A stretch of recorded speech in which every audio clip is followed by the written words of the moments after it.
Neste vídeo, aprenderemos as técnicas e o passo a passo sobre como fazer para manter o conteúdo de uma aula na sua memória pelo resto da vida. Depois que você aprender como se faz para memorizar uma aula de língua portuguesa, basta repetir o método para todas as outras aulas. A gente também viu que o segredo desta memorização mágica é simplesmente a revisão periódica da informação que desejamos memorizar. Quando a gente precisa memorizar uma senha de cartão ou um telefone de amigo, a quantidade de informações que precisamos rever é bem pequena. O grande segredo é descobrir como fazer para memorizar as matérias que contêm muito mais informações que um simples número de telefone ou senha de cartão de banco.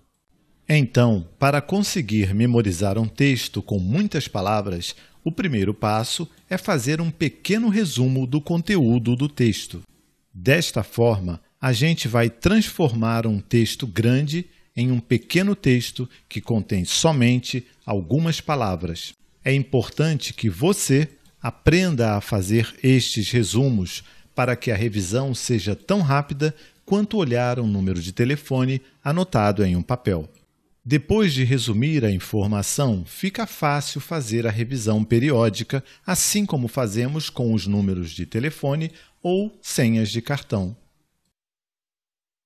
Um dos primeiros fatores de sucesso deste método de estudo é realmente a qualidade do seu resumo. Quanto melhor o resumo, mais fácil será memorizar a matéria para sempre.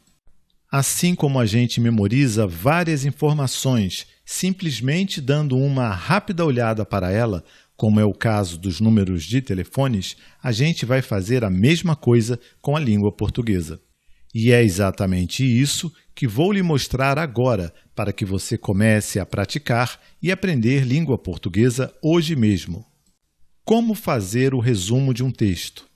Para fazer o resumo de um texto, é muito importante a gente ficar atento à ideia principal que o autor quer transmitir para a gente. Em outras palavras, quando a gente lê um texto, a gente deve se perguntar o que é que a pessoa que escreveu está querendo realmente nos dizer. Vamos ver um exemplo prático. Veja o seguinte texto que ensina sobre o que é um substantivo. O substantivo é uma das 10 classes de palavras da língua portuguesa. Ele é usado para dar nome aos seres, objetos, sentimentos, emoções, ações e às coisas em geral. O substantivo pode ser flexionado, ou seja, ele se modifica para se combinar com as outras palavras da frase. Veja um exemplo. A casa é grande. Nesta frase, o substantivo é a palavra casa e está no singular, porque é apenas uma casa que é indicada pelo artigo a, que está no singular. Veja, a casa. As casas são grandes. Nesta segunda frase, o substantivo é a palavra casa, mas agora escrita no plural, com a letra S no final, para combinar com o artigo as, que agora está no plural. A casa, no singular, as casas, no plural. Vejamos, então, como eu faria para resumir este texto que fala sobre o que é um substantivo. Como saber quais são as principais palavras de um texto? Bem, as principais palavras de um texto podem ser aquelas que nos fazem lembrar da ideia principal contida no texto original. Vamos começar resumindo o primeiro parágrafo do texto que queremos aprender. A primeira parte do texto que iremos resumir nos diz o seguinte: o substantivo é uma das 10 classes de palavras da língua portuguesa. Ele é usado para dar nome aos seres, objetos, sentimentos, emoções, ações e às coisas em geral. O nosso trabalho é destacar no texto, através de um traço de sublinhado ou circulando em volta, as principais palavras. Normalmente, as principais palavras são aquelas que nos fazem lembrar do texto original. Então, eu começaria aqui destacando a palavra substantivo, porque este é o tema do nosso estudo. Estamos estudando o que é um substantivo. Outro destaque seria para classes de palavras. Por quê? Porque o próprio texto nos diz que o substantivo é uma das 10 classes de palavras da língua portuguesa. Em seguida, eu destacaria nome, porque o próprio texto nos diz que o substantivo é uma das 10 classes de palavras da língua portuguesa. Ele é usado para dar nome aos seres, aos objetos, aos sentimentos, às emoções, às ações e às coisas em geral. Aproveito para destacar que, da expressão coisas em geral, eu sublinhei apenas a palavra coisas. Por quê? Quando a gente estiver fazendo a revisão deste texto, quando a gente ler coisas, automaticamente já lembraremos de coisas em geral. Então, guarde esta dica. Quanto menos palavras você destacar, melhor vai ser o resumo. Mas não esqueça que a função do resumo é lembrar da ideia principal do texto original.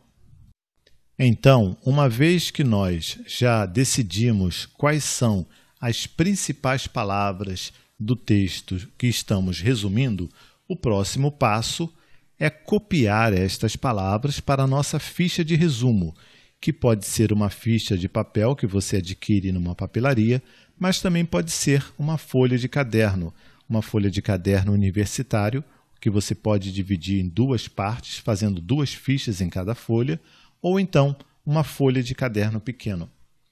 É importante que no início da nossa ficha a gente escreva o número dela, ou seja, ficha de resumo número 1, que é o caso aqui da nossa ficha, é a primeira. Em seguida, escreva o título do assunto que está sendo estudado, no caso substantivos, e depois o tópico, ou seja, o que é substantivo. Feito esse cabeçalho, agora é só copiar para a ficha as palavras que a gente destacou. Em primeiro lugar, eu coloco o substantivo porque este é o tema do nosso estudo, é o assunto principal aqui da nossa ficha.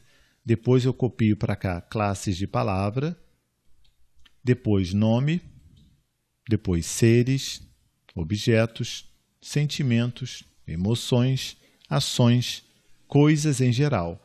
Então, substantivo é uma das 10 classes de palavras da língua portuguesa que dá nome aos seres, nome aos objetos, nome aos sentimentos, nome às emoções, nome às ações e às coisas em geral.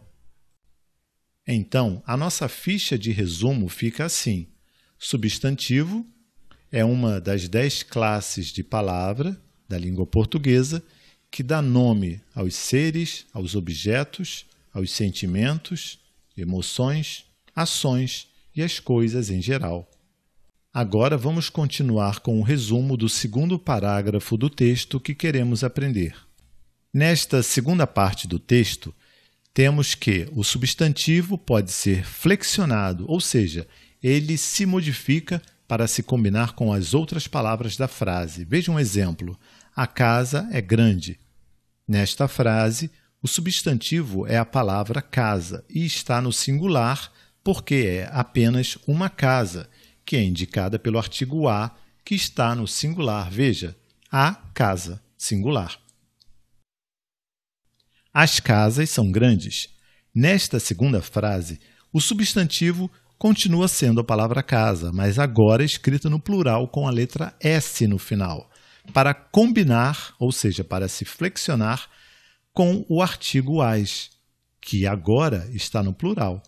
Então, quando o artigo a está no singular, a, o substantivo fica no singular, a casa. Quando o artigo a está no plural, as, o substantivo casa também se flexiona e vai para o plural, as casas.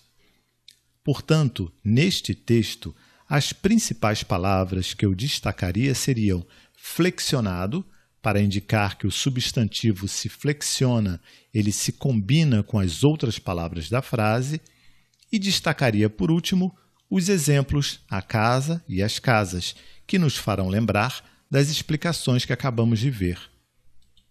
Então, voltando para a nossa ficha de resumo, onde já está escrito isso que vimos de acordo com o primeiro parágrafo, agora acrescentaríamos flexiona, porque quando eu olhar novamente este resumo, esta ficha, vou me lembrar que o substantivo é uma classe de palavra que dá nome a seres, objetos, sentimentos, emoções, ações, coisas, e ele se flexiona.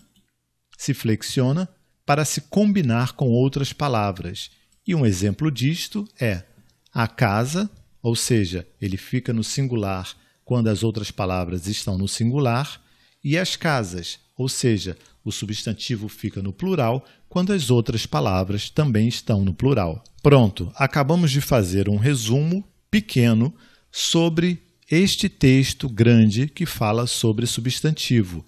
Observe que o texto original, que é este texto, é muito maior do que a ficha que fizemos, sendo que a nossa ficha tem as informações principais que este texto apresenta. Veja. De acordo com a nossa ficha de resumo, substantivo é uma das 10 classes de palavras da língua portuguesa, e o substantivo é utilizado para dar nome aos seres, aos objetos, aos sentimentos, às emoções, às ações, às coisas, em geral. Ele se flexiona para se combinar com outras palavras, e um exemplo disso é a casa e as casas. Quando o a está no singular, o substantivo fica no singular, a casa. Quando o a está no plural, as, o substantivo também passa para o plural, as casas, se flexionando. Então, este resumo que acabamos de fazer nos permite rever a informação sobre substantivo muito rapidamente, bem mais rápido do que olhar o texto original. E então, vamos praticar? Tente fazer o seguinte exercício. Vou lhe apresentar um pequeno texto que fala sobre a classificação dos substantivos para você criar uma ficha resumo, contendo as principais palavras do texto original, exatamente como acabamos de fazer. Aqui está o texto que proponho que você resuma. Um substantivo pode ser classificado de acordo com a sua formação e também pode ser classificado de acordo com seu significado e a sua abrangência. Dependendo de como o substantivo foi formado na língua portuguesa, ele pode ser classificado como simples ou como composto, e ainda pode ser classificado como primitivo ou derivado. Por outro lado, de acordo com o significado de um substantivo, ele pode ser classificado como substantivo concreto ou abstrato. E, finalmente, de acordo com a abrangência, um substantivo pode ser classificado como comum ou próprio. Seu trabalho agora é voltar ao texto que acabamos de ler e procurar entender o que é que o autor está querendo transmitir com todas estas palavras. Uma vez que você tenha compreendido a mensagem que o autor deseja transmitir, destaque as principais palavras que conseguem transmitir a mensagem do texto. Anote em um papel essas palavras principais. As palavras certas são aquelas que, quando lidas, fazem a gente lembrar da mensagem do texto original. Procure escrever poucas palavras, mas, apesar de serem poucas, façam você lembrar do texto original. Contudo, nunca prejudique o resumo a ponto de deixá-lo incompleto simplesmente para escrever poucas palavras. Escreva em seu resumo as palavras que realmente são necessárias, nem mais nem menos. Utilize flechas, como fizemos em nosso exemplo anterior, para unir as palavras que você escolher. Bem, agora é com você. Mãos à obra. Então, por enquanto é isso. Na próxima aula, faremos a correção desta tarefa que você irá fazer agora. Também nos aprofundaremos na técnica que permite aprender e não esquecer nunca mais. A gente se vê na próxima aula. Até lá! Como aprender língua portuguesa e não esquecer nunca mais. Fim da aula de número 2.